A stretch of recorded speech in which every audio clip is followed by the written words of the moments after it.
Okay. Hi, everyone. Thank you for joining.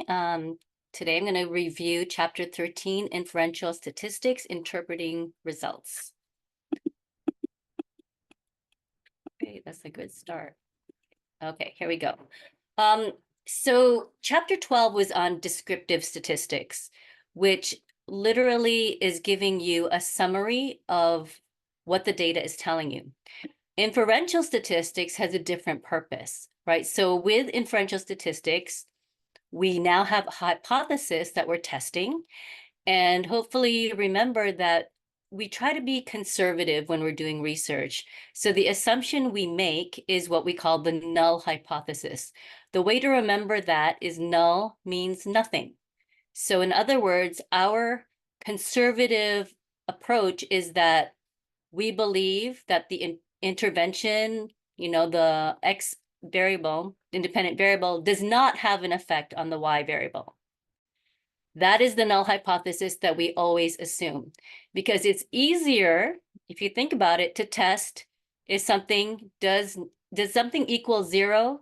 There's only one way something can equal zero, right? But there are an infinite number of ways something cannot equal zero. And this is why there's only one way to see if the intervention doesn't work. There are multiple ways to see if the intervention does work. So the alternative hypothesis is what we want to support, but we assume that the null hypothesis is true. So in inferential statistics, we're going to use probability to test this null hypothesis.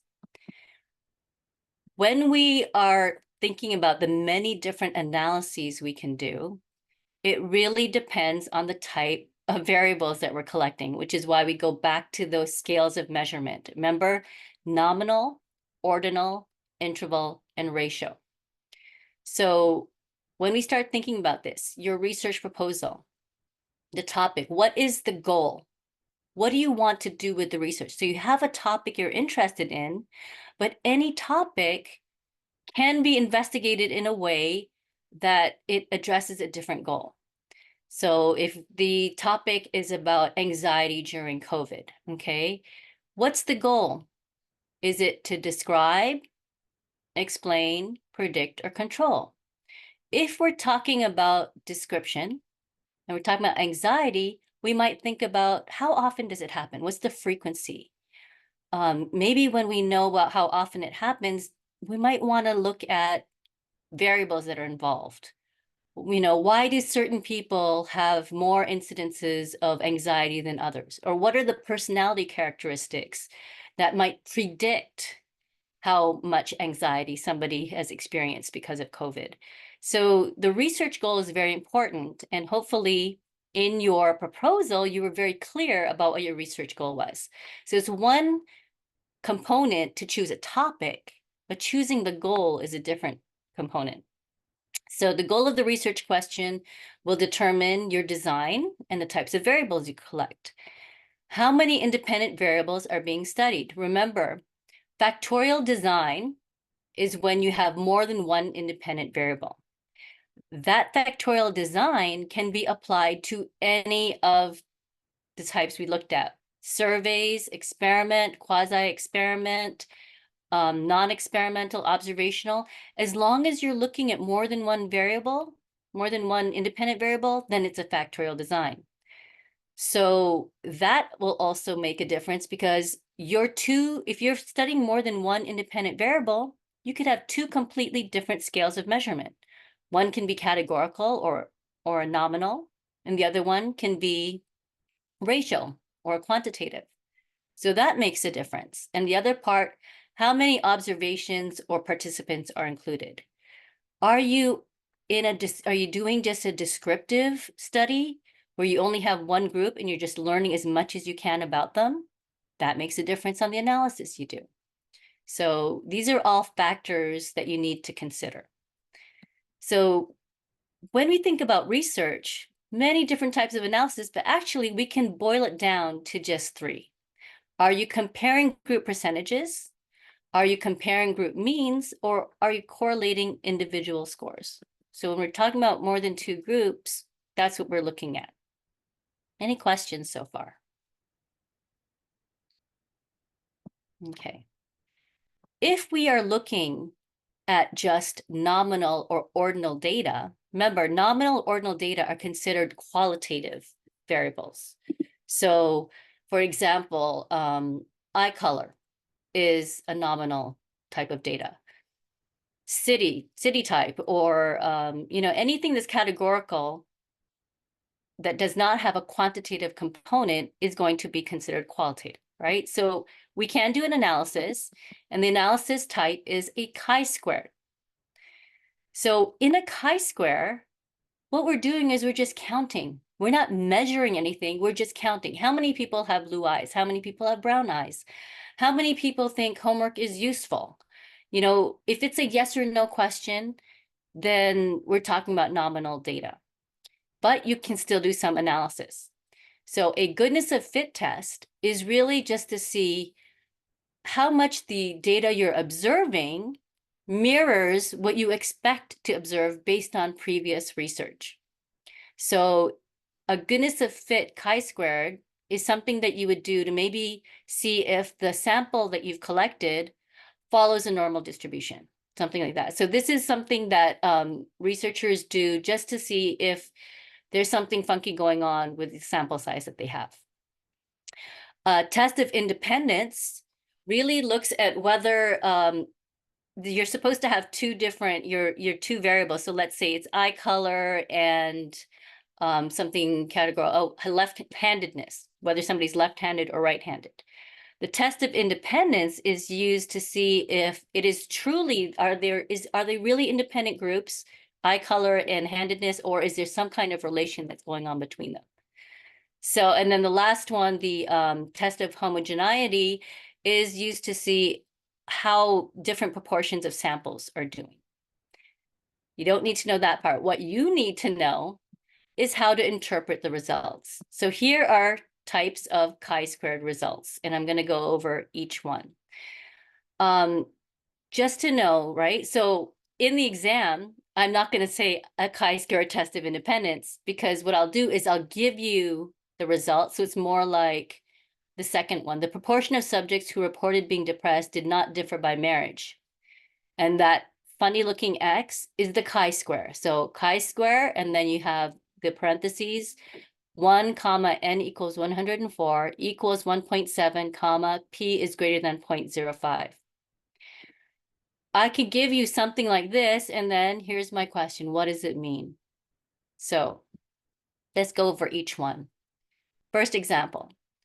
Chi-square test of independence was performed to examine the relation between gender and the ability to swim. The relation between these variables was significant. Chi-square and then 1 comma n equals 84 equals 8.9, p equals 0.0029. Women were more likely than men to be able to swim. So what do you need to be able to draw out of this? Well, you need to tell me what's the type of analysis, how many groups were compared, how many participants, what's the significance level, what's the independent variable, what's the dependent variable, what is the interpretation. All of these components can be answered by that one piece of information. Oops, where is it? Okay, so I shrank it down so I could fit it. Type of analysis. If you see that funny looking X with a square, that tells you it's a chi-square analysis. Number of groups compared. So now what we're going to look at is see that information in the parentheses. That's really important information. So the first number, the 1, actually means n minus 1 groups. So if you see a number 1, add 1 to it. That means 2 groups are compared. The n equals 84 tells you how many participants were involved. So you know you have 2 groups and a total of 84 participants were involved in the study. Significance. The p-value is what you're going to be looking at in terms of significance. Unless otherwise stated, you are going to assume that if the p-value is less than 0.05, it is a statistically significant number. If it's 0.05 or greater, it is not statistically significant. What does that mean? Well, this is our probability value. This is what tells people who are reading it that the number the probability that that difference will be found in the greater population. Remember, when you're doing research, you're doing a sample. You take a sample that you hopefully have a representative group of the population. As a researcher, you don't just want to know, did this work for our sample? What you want to be able to say is make an inference that what happened in your sample will happen in the greater population. The probability value of less than 0.05 says that if we were to repeat this study 95 times, 100 times in the population, that we believe that this difference will also be found in the population. There's a 95% confidence that this difference we found in the sample, that this intervention or whatever will also be found in the sample. That's what it means to do inferential statistics. That's what it means for probability. So what is this saying in here? Okay, so what were the group categories defining the groups? Gender, right? We're looking at men and women. What's the dependent variable? What was being measured? Well, ability to swim, right?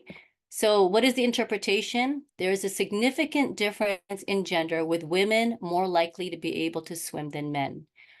Because the p-value is so low, 0.0029, we are very confident as researchers that if we were to look in the greater population, we see that women are more likely to be able to swim than men.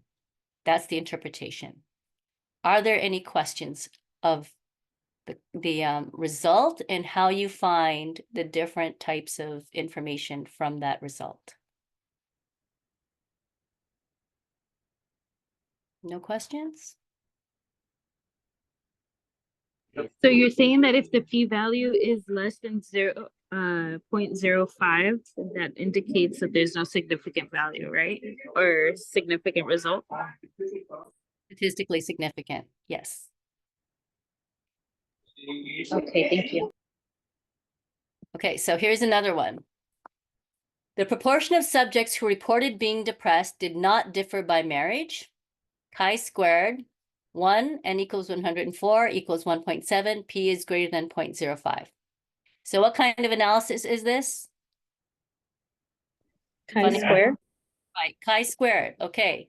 Whoops, oh darn, I put everything, okay. How many how many groups were compared? 2, right? 2, correct. How many participants? N? 104. 4, good. Is it significant?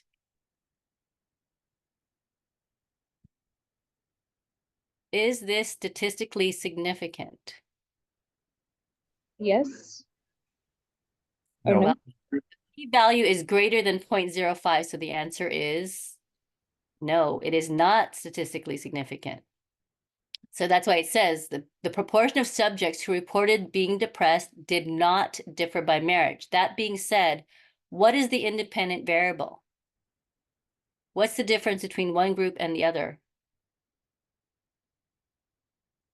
Marriage? Right, marital status. Okay, what's the dependent variable? What is being measured? Depression. Correct. So there you go. Because the p-value is greater than 0.05, the results were not statistically significant. Any difference that may have been the result of could be the result of error. So it is unlikely that marital status is associated with depression.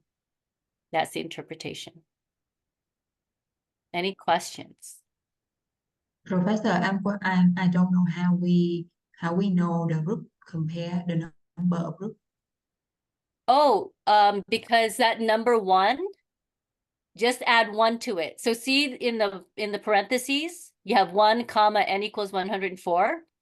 So the first number, you add 1 to it, and that tells you how many groups there are. So it says 1, so that means actually there are 2 groups. It's called degrees of freedom, but that's how you know. So just add 1 to whatever number it is, that first after the opening parentheses. Yeah, just for the chi-square only, or any type of analysis? For the different types of analyses. This is for chi-squared right now. Okay, thank you. All right, so here's another example. There's a significant relationship between the two variables. Hipsters are more likely than non-hipsters to own an iPhone. I squared 1 n equals 54 equals 6.7. P is less than 0.01. So what kind of analysis is this? Okay. I squared, right? How many groups are being compared? 2, How many participants? Or 54. 4. What's the significance? 0.1. So is that statistically significant? Yes. It's actually 0.01, not Oh yeah, 0.01. right. What's the independent variable?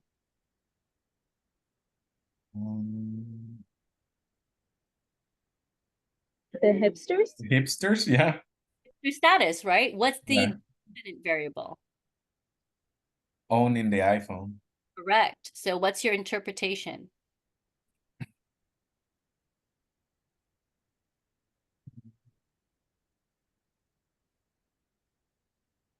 That is actually true. Or there's a high correlation between those. Right. Or you could say people who identify as being a hipster are more likely than others to own an To iPhone. have an iPhone, okay.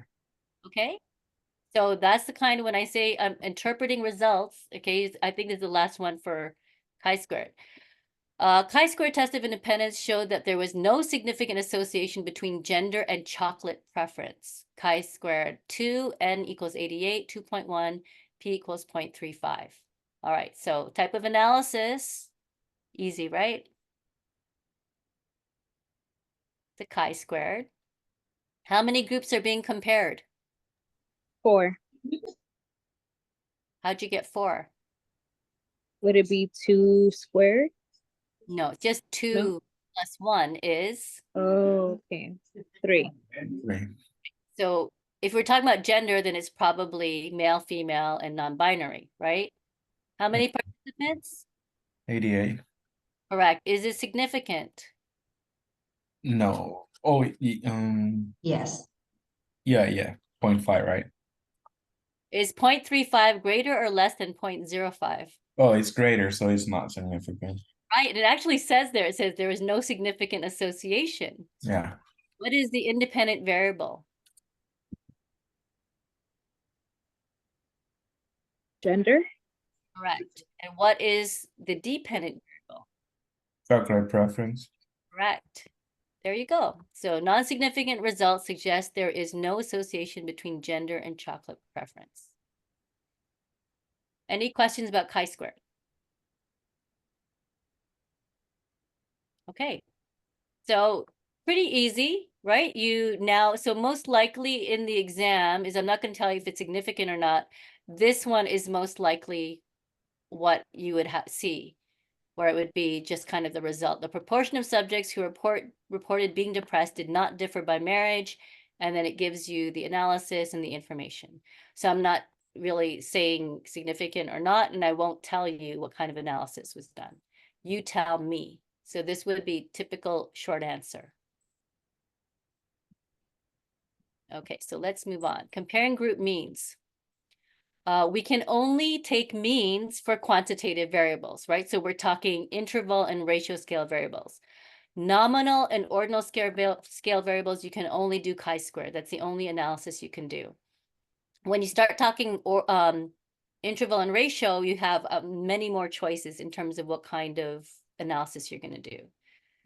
So in terms of comparing group means, the main one that we use are t-tests, right? So what we're doing here is we have 3 types of t-tests, and this you do need to know in terms of when we're using it. There's a 1 sample t-test, and in a 1 sample t-test, the second group you're comparing it to is the population. So you can only do a 1 sample t-test if you know the population means for that specific construct. Dependent sample t-tests are done in repeated measures types of studies. So longitudinal study or any study where you're bringing back the same people and you're comparing time A to time B, that's a dependent samples or paired samples t-test. And the last kind is an independent sample t-test where you essentially it's you have the control group and the experimental group. It's called independent samples because they are not at all supposed to be related or in any way connected to each other. Any questions about the different types of t-tests?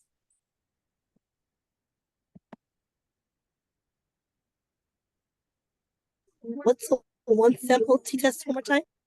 A one sample t-test is you take your sample group and you're comparing their results to the population. So you can only do this if you know the mean of the population. So maybe if you have census data or something like that, then you can use that data to compare to your sample size, to your sample. Okay, thank you. So I'll give you some examples, okay? So an example of a one sample t-test result would be something like this. Comic book fans reported higher levels of stress than found in the population as a whole, right? So there you can hear it, the sample, right, is comic book fans, and then it talks about the population as a whole. Another one, coffee drinkers spend more time awake than the population norm. Example, independent samples t-test, 25 participants who received the drug intervention compared to the 28 participants in the control group demonstrated significantly better peak flow scores.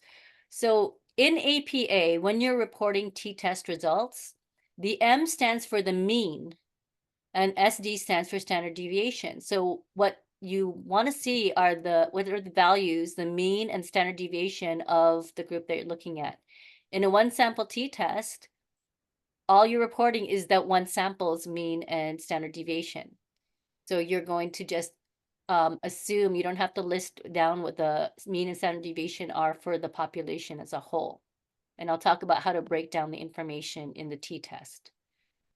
So as you can see in the independent samples t-test, you have two different groups. And so you have the mean for the intervention group and you have the mean for in standard deviation for the control group as well. And then you have your t-values. So in a dependent samples t-test, you have to really read the result carefully so that you can identify, is it only one sample? Are there two different groups, in which case it would be independent samples, or is it really the same people being tested twice? So look at the dependent samples or paired sample t-test result. The result from the pre-test, and there's your mean and standard deviation, and post-test memory task indicate that the presence of caffeine in the bloodstream resulted in an improved memory recall. And it gives you the t-value. Here's another one. So remember, this is dependent samples. There was a significant increase in the volume of alcohol consumed in the week after the end of the semester compared to the week before the end of the semester. So again, read the verbiage of the result so you can determine, are they actually the same people being tested more than once? So let's go over each one. All right, so comic book fans reported higher levels of stress than found in the population as a whole. What kind of analysis is this? Well, you don't see the funny looking X, right? So what you're looking at is that letter before the parentheses. It's a T, so that tells you it's a t-test. How many groups are being compared? Well, here's something easy. Whenever we're talking about a t-test, it's either the answer is going to be 2 or 1. We don't use a t-test to compare more than 2 groups. So what you really need to know is this a repeated measures, right? Is this a situation where it's all the same people, in which case it's only one group? Or is it 2 different groups? Or is it one group with the population? That's what you need to figure out. Number of participants. So in this situation, the number of participants is N minus the number of groups involved, right? So that number beside the T in parentheses is what we call the degrees of freedom. So 48 degrees of freedom, we're comparing comic book fans and the population as a whole. So those are 2 groups. So 48 plus 2 means that there were 50 participants. Significance. Well, let's take a look. Similar to chi-squared, if the p-value is less than 0.05, then it is statistically significant. P equals 0.026, so it is significant. What's the independent variable? Well, it looks like we're comparing what's the independent variable?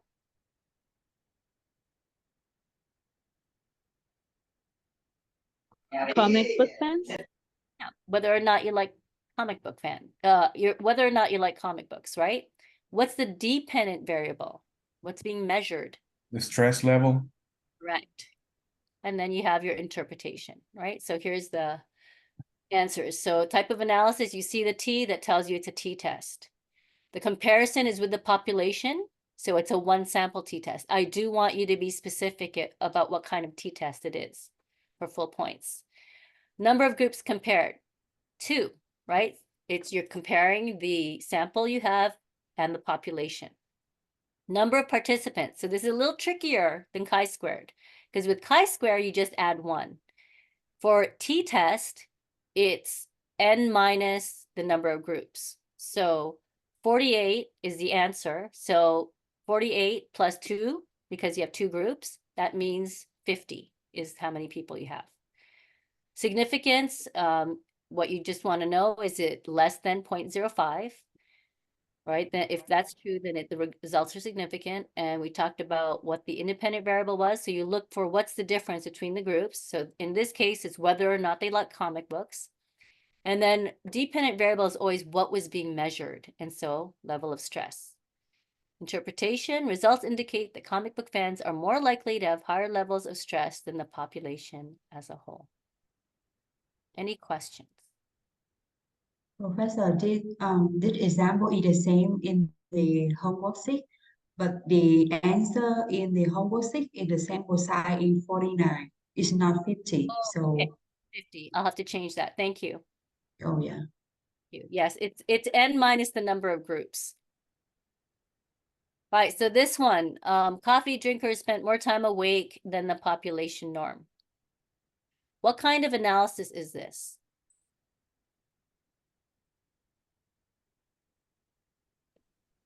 T-test. What kind of t-test? One sample t-test. Correct, because you're comparing the sample to the population, so it's a one sample t-test. How many groups are being compared? 2. 2. Correct. How many participants? 28. 30. 30. You Mhm. add 28 plus the 2 groups that Oh, okay, yeah, I got it. Yeah. get that one. Is this significant? Yes. Yes, so it says it's less than 0.05. What's the independent variable? Coffee drinkers. Yep, whether or not somebody drinks coffee. Yeah. What's the variable? The time they spend awake. Correct. And so what's the interpretation? The more likely people who drink coffee will stay awake more time. Correct. Good. Easy, right? Getting there. All right, good. I'm glad to hear that. Okay, let's try this one. The 25 participants who received the drug intervention compared to the 28% participants in the control group demonstrated significantly better peak flow scores. So what do we have here? So it is the independent t-test. Right, it's an independent variables t-test. So actually there's an error here and I'm sorry. We'll see what people say. How many groups are being compared?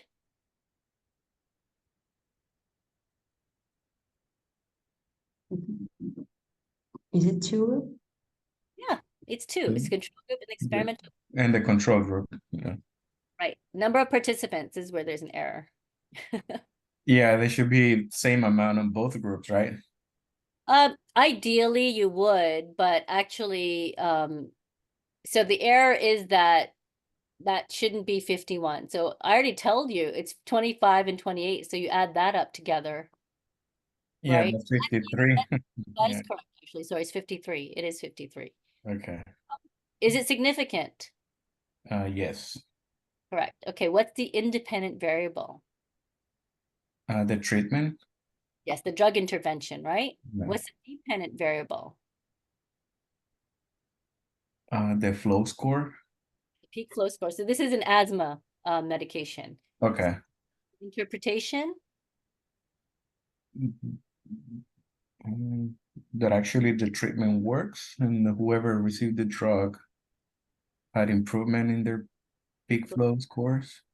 Right. Results indicated that those who received the drug intervention are more likely to demonstrate better peak flow scores than those who did not. Remember when you're doing a comparison or result, you need to tell me what the two groups are. So you have to say, those who received the drug intervention did better than those who did not receive it. So some people just stop at those who received the drug intervention did better. That's an incomplete interpretation. Any questions so far? Okay, let's try this. Oh, go ahead. Oh, no, no questions. Okay. Okay, there was no significant effect for sex. T38 equals 1.7, P equals 0.097, despite women, and there's the mean value for women, attaining higher cognitive scores than men. And there's the mean for men. What kind of analysis is this?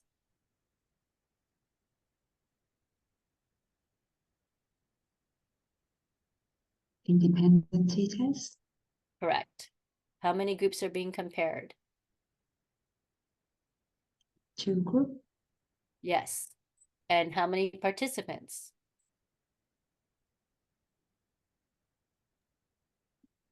108. 108, yeah. No, how did you get 108? You're looking at the mean Is it value. 40? Oh, Or be careful of the numbers you're looking 40. at. So the mean, the 55 and 53, Yeah. that's their score, Yeah, right? no, it's the 38 plus the 2 groups, so that's 40, right? Correct. It's 40. Okay. Oh, we're doing this. What is there a significance? No. Why? Because Actually, 0.9 it's higher is than higher than 0.5. Right, 0.097 is higher than 0.05. What is the independent variable? gender. Well, here it says sex, actually, right? Sex, we're talking biology, gender is a social component to it. What's the dependent variable? Cognitive. Would it be gender?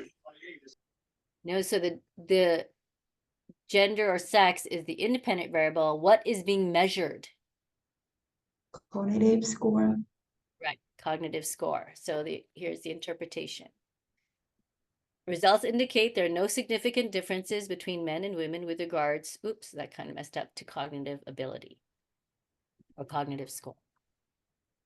So type of analysis, t-test, comparisons between control and experimental group.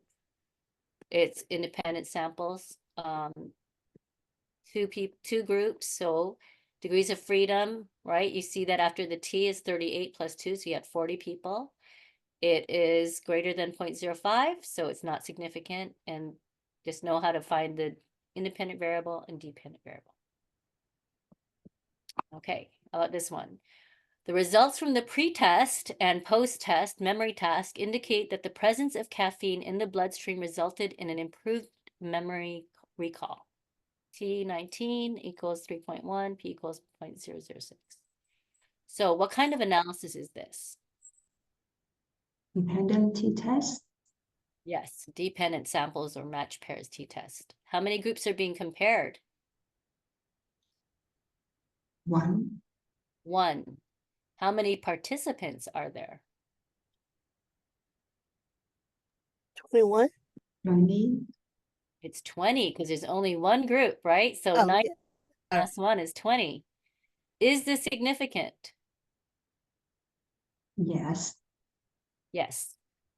What's the independent variable? What's different between the groups?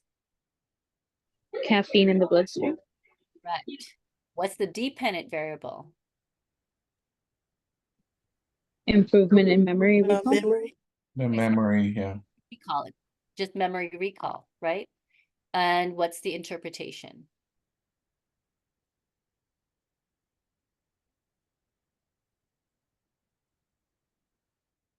More likely people who drinks or consume caffeine will have better memory recall. Exactly. Results indicate the presence of caffeine in the bloodstream does improve memory recall. Good. Question. Is the dependent always one group only? Yes.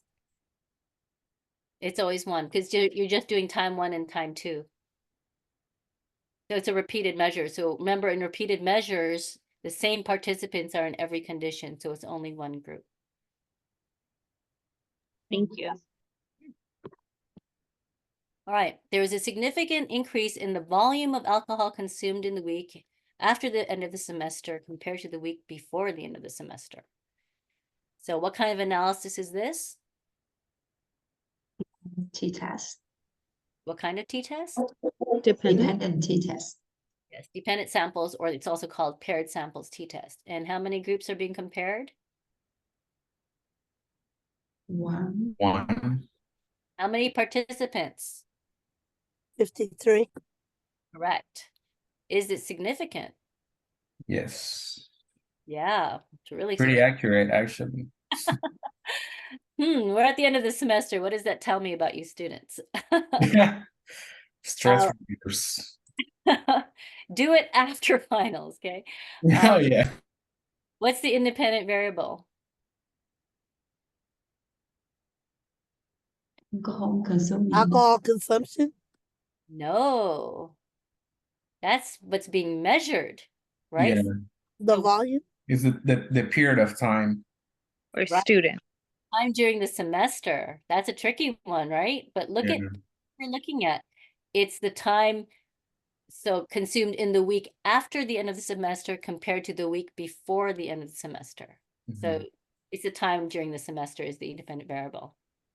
Dependent variable is always what you're measuring. So what's the dependent variable? The alcohol Alcohol consumption. consumed. Right. Okay. So what's your interpretation? So very true. Okay. Well, but what is the interpretation? That students consume the most after the week of the end, or the week after the end of the semester, Sure. than the one before. Exactly. Good. Thank you. I'm glad that you actually, continued the complete comparison. Now, results indicate that alcohol is more likely to be consumed at the end of the semester rather than at the beginning of the semester. Any questions about this? No. Okay, so you know chi-square, and you know the results for the different types of t-tests. Let's move on. So now comparing group means for more than two groups. So we only use t-test to compare two groups at most. If we have more than two groups, then we have to do what we call an ANOVA, analysis of variance. It's also known as an F-test. So we use this quite often because in research, a lot of times we are doing more than two groups. There was a time when we thought, okay, there's only males and females. So now, even if we're talking about gender, we'll usually have three groups, male, female, and non-binary, right? So even that is going to be different. Now with an ANOVA, for the sake of this class, we're just going to stick to a one-way ANOVA. We're not going to go into the repeated measures ANOVA or factorial ANOVA. Why? Look at the example results if you're doing APA format. One way between subjects ANOVA was conducted to compare the effect of sugar on memory for words in sugar, allele sugar, and no sugar conditions. There was a significant effect of amount of sugar on words remembered at the p is less than 0.05 level for the three conditions.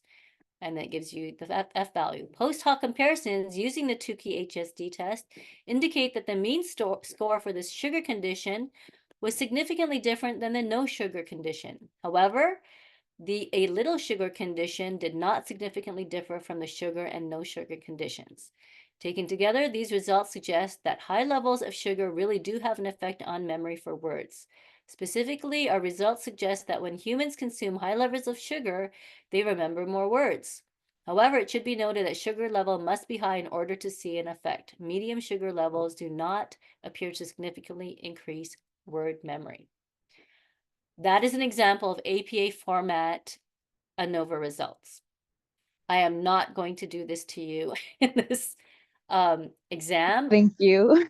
Just wanted you to see the kind of detail that is involved. But let's say I was really cruel and I did put this in the exam and I asked you a simple question. What is the independent, what if I asked you, what's the independent variable? What's the dependent variable? What's the independent variable in this?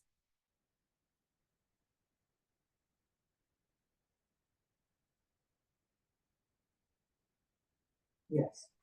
So, yeah. Sugar consumption. Yes, right. Sugar consumption is the independent variable. How many levels are we talking about here? Oh, 3 levels? No. There's Right? We have the little sugar, no sugar,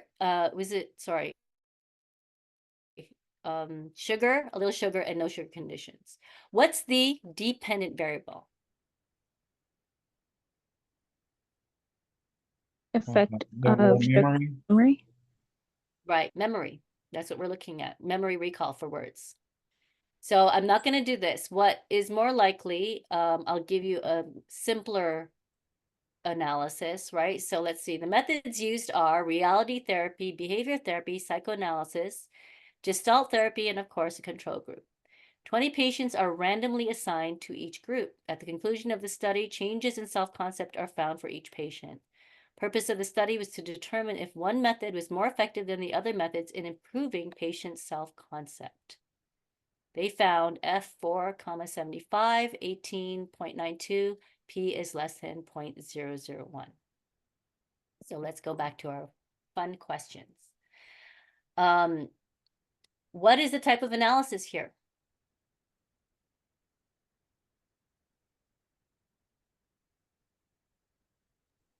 ANOVA? One way?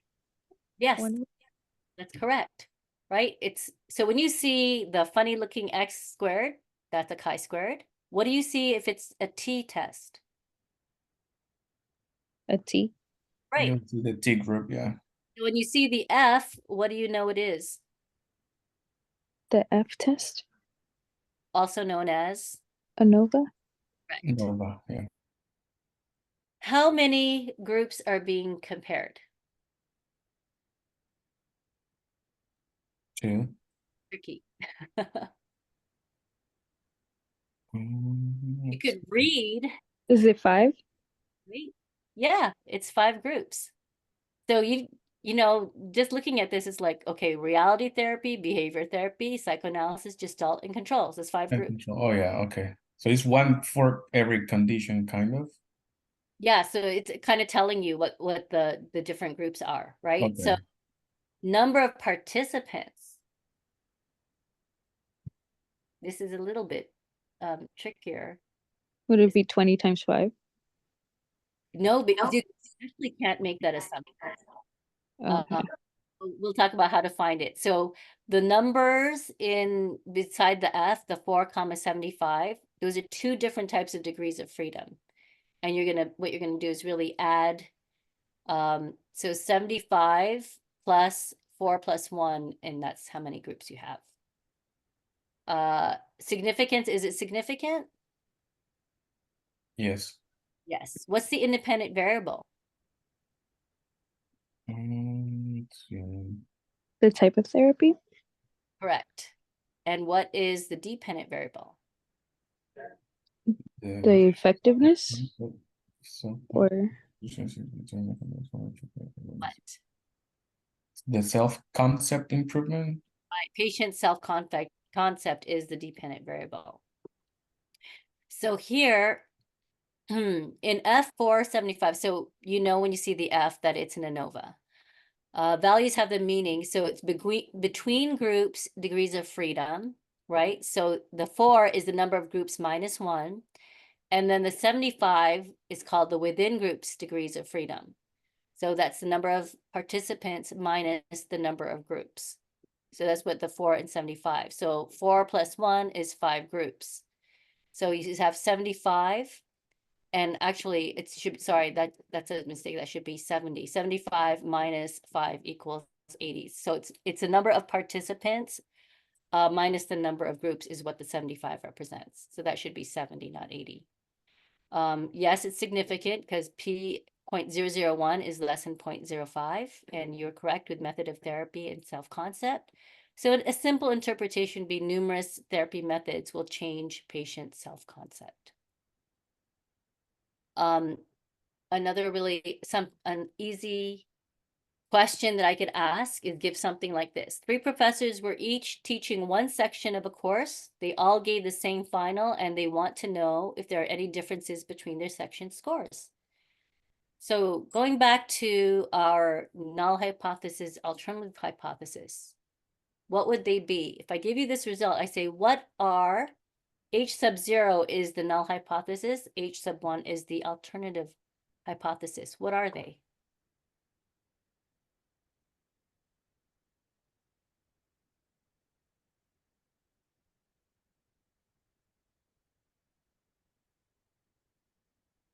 What's our null hypothesis? I think null hypothesis is there is no change in the population. Well, specifically for this example, what do they want to know? Look at If there was a difference between their scores. in the section. So what's the alternative hypothesis? That there will be That there will be yeah. Correct. Okay, so given the results that you got, what's your decision about the null hypothesis? That we reject the null hypothesis. If we reject the null hypothesis, that means the alternative hypothesis is true. It's true, yeah. Given these There's results, no difference, right? There are any difference. So in that case, we reject the alternative hypothesis. so you always make the statement in terms of the null, so you would fail to reject the null We hypothesis. failed to reject. Okay, yeah, that's true. There's like a specific wording for it, yeah. Right. Any questions about this in terms of just null hypothesis, alternative hypothesis, and interpretation? How did you get there's no well, the scores that they're like that there's no significant difference? Is it because of the P? Yes, Yeah. correct. Okay, Value is greater than 0.05. thank you. That is the default in psychology, but a researcher, if they feel really confident, they might set the p-value to 0.01. So make sure if I don't put anything about the p-value, you can make the assumption it's 0.05. But if I say, if we assume a p-value of 0.01 is this significant, then you need to pay attention to that, okay? I don't think I do that very often, but just in case. I do want you to know that it's not always 0.05. Sometimes a researcher will change it to 0.01. Any questions? Okay, so let's talk about confidence intervals. So p-values, as you can see, oftentimes we're deciding whether a result is statistically significant based on the p-value. But there's quite a group who think confidence intervals actually give you even more information than just the p-value, because that's not the only data point that you should be looking at. So with a confidence interval, what you are looking at, I'll give you an example here. It's going to be a range of values. And what it is your confidence as a researcher that the population value lies somewhere in that range. So a wider interval gives you increased confidence, but it's decreased precision. So one example I like to use is the weather. You want to know what the weather is going to be because you're trying to decide what you're going to wear. Okay, so you look at you're looking at two different weather reports. One says, well, the temperature today is going to fall anywhere between 62 and 92 degrees. And I can say that with 100% confidence. How useful is that for you? It's a big difference with how you're going to dress, right? On the other hand, you have another one with a confidence interval where they say, okay, the weather is going to be between 62 and 68 degrees, but I'm only 75% confident that this is going to happen. So this is why confidence intervals are important in conjunction with the p-value, right? You want to see both. So here's an example of a confidence interval. Participants who heard one Kanye West song on repeat for 180 minutes reported no less anxiety than those who heard one Mozart movement on repeat for 180 minutes. So F1, 32 equals 7.33, P equals 0.052. And there's your confidence interval in the square brackets, 0.11, 1.23. Our hypothesis that the genre difference would influence anxiety levels is rejected. What kind of analysis was conducted here?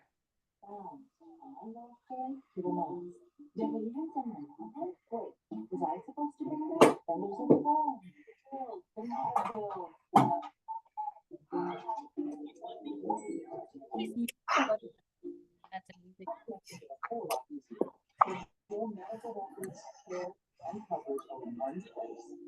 T, who's BT?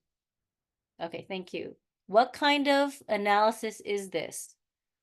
We looked at three different kinds, well, more than three actually, if we talk about the different types of t-tests. What kind of analysis was done here, if you see this result? An S test. ANOVA. Nova. Right, F-test or ANOVA. Good. Is it significant? No. No, because we also see the p-value, right? What's the independent variable? Kanye West song. That's one of the types, but when we talk about the independent variable, we're talking about generally. Did they only listen to Kanye West songs? No, both of the songs, Kanye West and Mozart's Sorry. Right. So look at the last sentence that actually tells you what's the independent variable? Genre. Genre. Right, music genre. And what is the dependent variable? Anxiety Repeat. level. Anxiety levels. Good. Okay, so I should be able to give you a result and you should be able to tell me what kind of analysis it is, right? Correlation's another one that's very, very common, right? It's Pearson's R. We can only use this for quantitative data. We use it for two variables, right? Here's some examples. Results of the Pearson correlation indicated there was a significant positive association between transformational leadership and job satisfaction. So there's the R. So you have these little letters that will give you an indication of what the analysis is. So make sure on your cheat sheet that you put them down. You put down examples so that you can interpret results because the numbers will be different, but the format will be the same. So R 112 equals 0.6, P equals 0.012. Or IQ and GPA were found to be moderately positively correlated. And then there's your result. Or among the students of Hogwarts University, the number of hours playing Fortnite per week and midterm exam results were negatively correlated. So let's take a look at each one. This is the easiest one, right? Results of the Pearson correlation indicated that there was a significant positive association between transformational leadership and job satisfaction. So what kind of analysis is this?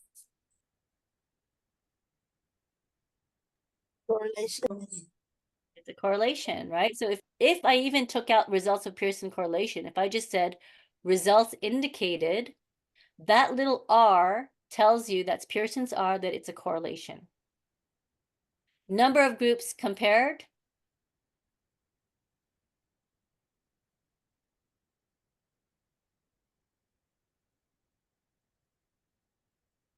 What did I say about correlations? How many groups are you always comparing in a correlation?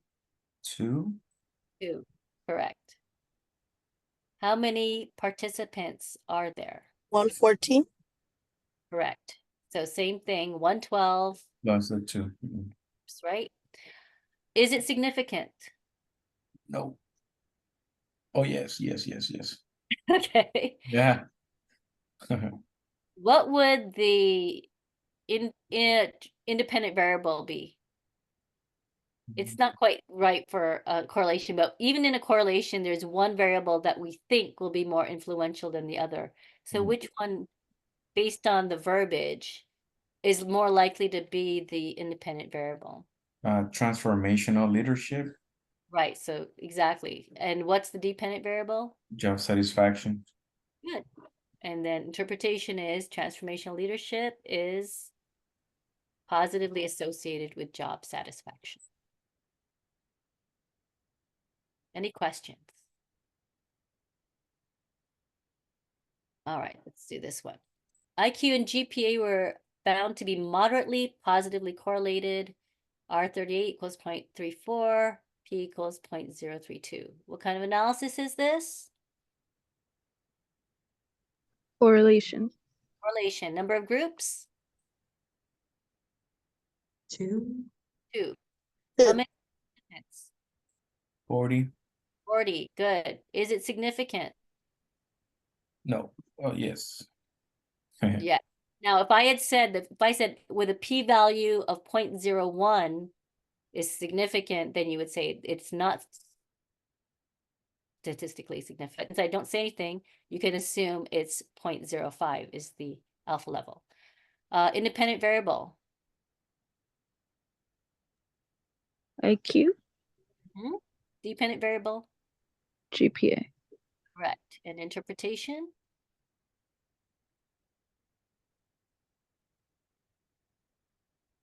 The higher the IQ, the higher the GPA is.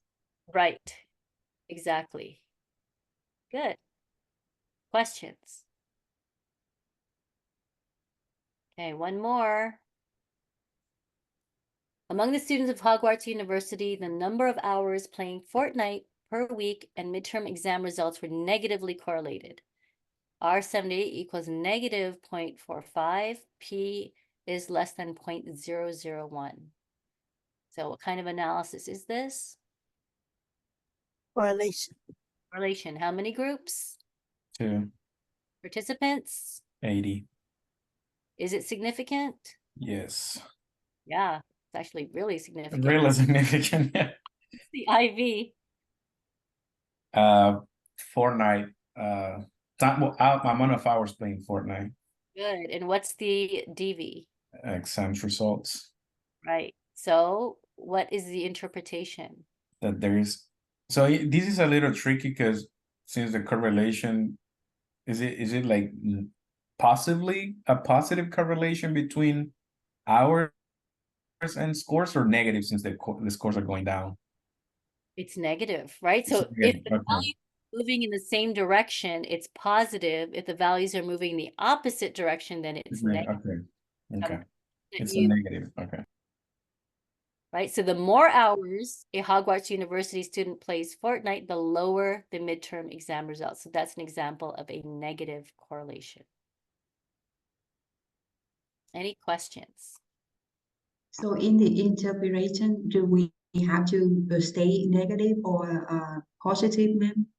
No, what I want you to do is actually interpret it in that same way. The more this happens, the less something else happens if it's a negative correlation. So I do want to see that you understand the results. So I'm not asking you to do the analysis. What I am asking you to do, though, is tell me that you understand the analysis. Any questions? So we can go back to our, remember, these are where your resources are, right? You have the final exam study guide. You have the unedited recordings.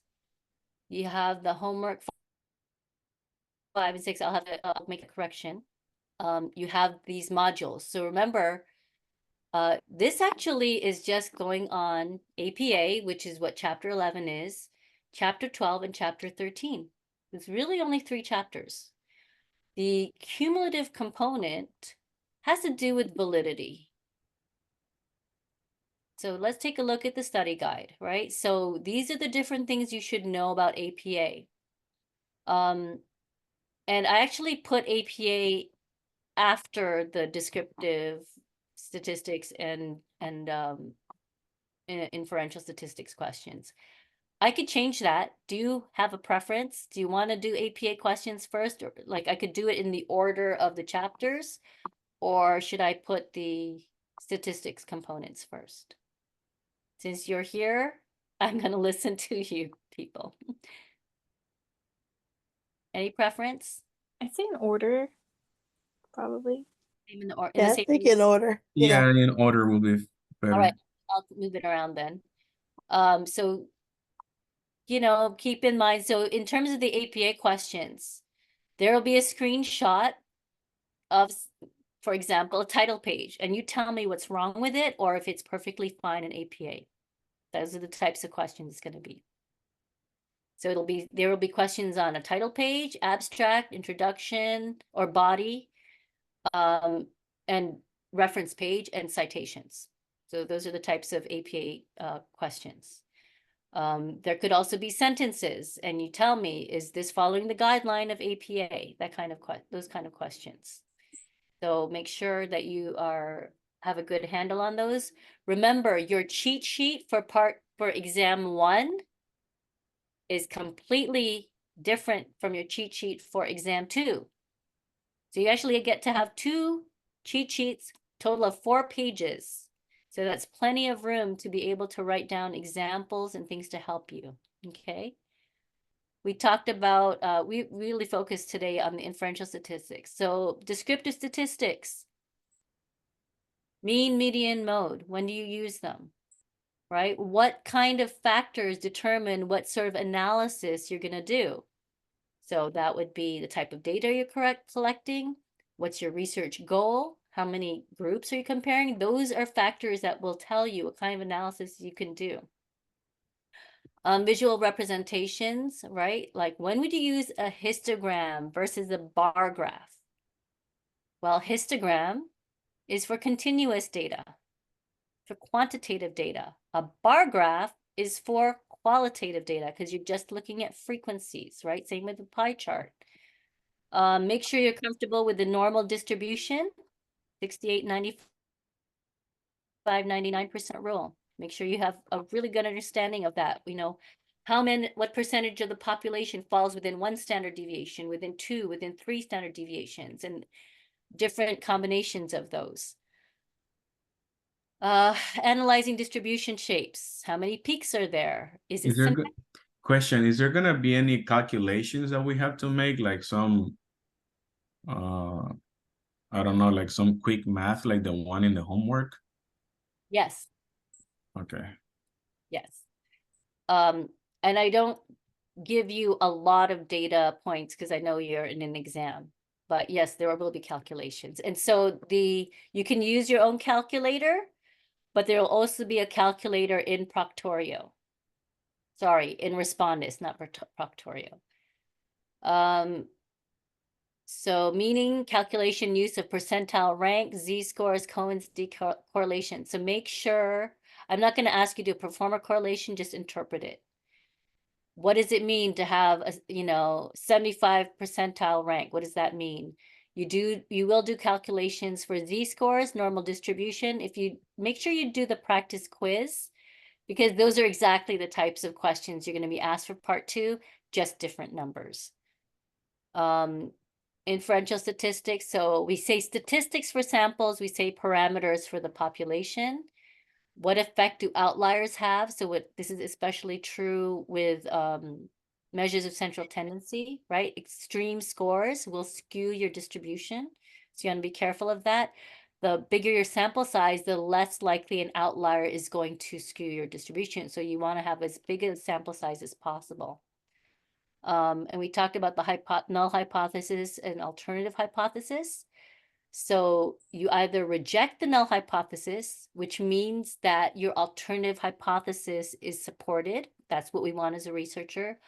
Or you fail to reject the null hypothesis, in which case it means the intervention did not work.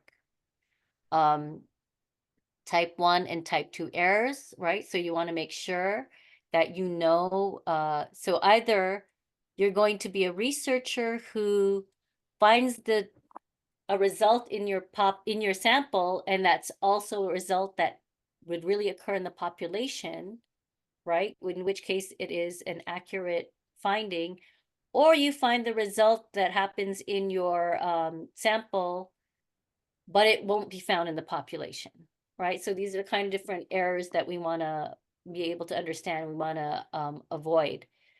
So we talked about probability and p-values. That's about kind of what is the probability that we're going to have this result that we find in sample also in the population? Because ultimately, as researchers, that's what we want to do. We want to figure out, based on our sample, is this also going to happen in the population? Because ultimately, we want to get a greater understanding of people in general, not just an understanding of those in our sample size, in our sample. So the difference between statistical significance and practical significance. You could actually have statistically significant results that in real life don't make that much of a difference, right? So for example, if you have, let's say you wanted to do something about increasing memory recall. And in your study, you're looking at caffeine intake. If it takes 5,000 milligrams to increase your memory recall by 3 words, that could be statistically significant. But in real life, are you going to tell somebody, go drink 5,000 milligrams of coffee so you can remember 3 more words? That's not practical, right? No. So that's why I want you to understand that even if you find a study that says, oh, okay, if you engage in this, this is going to improve, make sure you're reading the results. How much of an improvement really occurred? Is it worth whatever it is that they did in order to see that improvement? So if anything, I want you to come away from this class learning how to critically analyze results. I want you to read the primary source materials. Don't just read a non-scholarly article that summarizes it, because people are really good at twisting results to support whatever they want you to do, which is usually to spend money on something, right? So come away from this class being a good critical thinker, being able to read primary source results and understand what that really means. Hypothesis testing, kind of talked about that. So generalizability in the results of a study. If the p-value is really low, then you're gonna, take a look at it. Sample size, is it representative? The more representative your sample, the larger your sample size, the greater the likelihood that it will be generalizable to the entire population. How do you select correct descriptive and inferential methods? Remember, it depends on the type of data you're looking at. So when are you going to do descriptive statistics? Well, mean, median, mode, it depends on the type of data. You can only do mode if you're having nominal data, right? You can only do mean if you have quantitative data. So make sure you really understand the scales of measurement and what kind of analysis can be conducted based on the data you're collecting. Chi-square, we looked at. Z-scores is more calculation. Percentile rank is interpretation. Correlations interpretation. Types of t-test is what we just practiced today. And ANOVA is really kind of pretty simple in terms of like how many groups, what's the independent variable, dependent variable, kind of questions that we covered today. Cumulative component. Types of research designs, pros and cons. We talked about experimental, non-experimental observations, surveys, archival design kind of thing, quasi-experimental, factorial design. Have a good idea of the pros and cons. When would you use them? Research designs and types of validity. So validity, that should be your best friend at the end of this class, right? We went to all sorts of different types of validity and threats to validity. So that should definitely be on your cheat sheet. Kind of talked about the types of statistic in use. You might have to calculate some descriptive statistics, not a lot of data points. I know that, you're in an exam and I'm not gonna give you 20 data points to look at. You might be presented with a study and identify components of the study. That's what we did today. It's not that hard, right? What's the independent variable? What's the dependent variable? What kind of analysis was used? That kind of thing. And I'll give you enough information so that you could discern, was this a survey? Was this an interrupted time series? Was this just a simple correlational design? Was it an observation? I'll give you enough information that you can discern that from the question.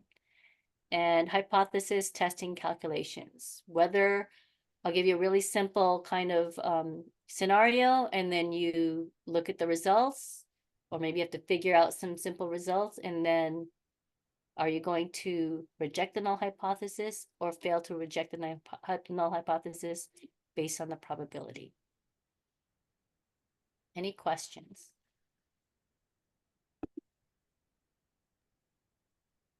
Let's see. You're all ready, right? No questions, so you're all ready to go. So I have the questions on the practical exam. So when I finish this, I will see the key, or you will post the key on Canvas. Thank you. I will post it. I'll post it after this, so that you'll know. But that's really, you do the practical, the practice exam, and those are the kinds of questions that will be in part 2. So it's up to you. I'm going to release both of them tonight at midnight, and you decide what you're more comfortable taking first, whether you want to do the calculations first, or you want to do, something that's in the same format as the midterm exams. And hopefully you guys don't mind. I'm going to start, I have to update the grades, so you might get notifications of that. So make sure before you take the exams, you turn off all the notifications on all your equipment, especially if you have Apple stuff, right? Because it's going to boot you out of the exam. So make sure all your notifications on all your devices are off, so that nothing will pop up on your screen or anything like that when you're taking the exam.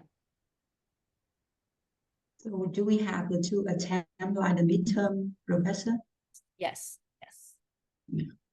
And I recommend you take one early, so that you have an idea of like, oh, shoot, I need to do more of this, focus on this other component. Now, I am in and out of meetings. I'm sorry, tomorrow.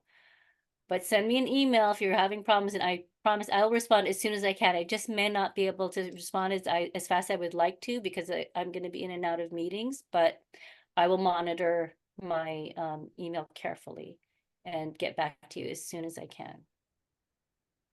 So the highest score will be recorded, right? All right. Yes. Thank you.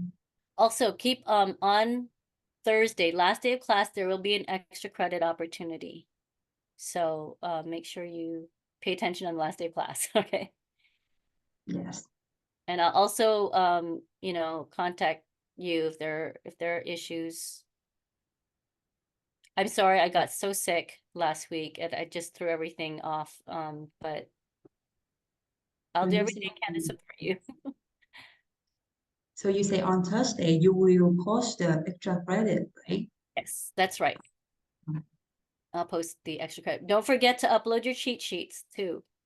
Okay. Okay. Oops, let me stop the recording. So after the